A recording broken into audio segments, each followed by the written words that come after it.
Салам достор, ошо Ringa Games сайтындагы оюндар кантип ойногон жолун көрсөтүп берем. Мисалы үчүн мина оюнуна кирдик. Мина оюнунда бул ячейкаларды тапкан оюн. Мисалы үчүн бияка акчаны коесуздар. Мисалы үчүн менде 50 сом бар.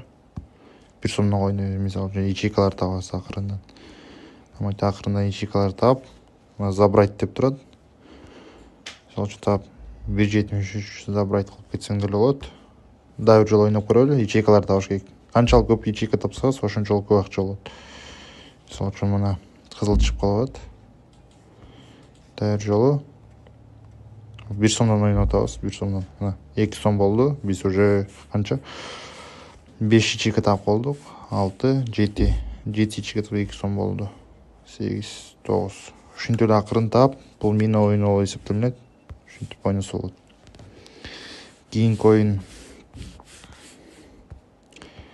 X coin oyunu деген, бул coin oyunu орел и решка оюнуна окшош аябай. Мисалы үчүн ушактан курица или яйцону тандайсыз, ошону айлантып ошо бирөөсү түшүп калыш керек. Мисалы үчүн яйцо дедим, түштү. Забрать. Да, играть кылып, курица десек азыр. Яйцо түшүп калды. Ушундай эле оюн, бул coin деген оюн.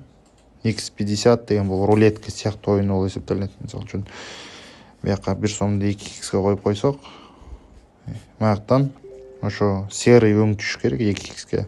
Түшкөндөн кийин сиз акчаны алып кетсеңиз болот. Мисалы үчүн 5x болсо, бул кызылдар, 50x деген бар, бул бир эле жашыл, ошо коюп койсоңуз акчаңыз 50x'ке көбөйтүп берет. 3x ошондой эле. Бул X50 оюну. Ringa Games сайтында оюндар оңой эле, оңой акча таап, оңой утуп кетсе болот. Мисалы үчүн мен оюнга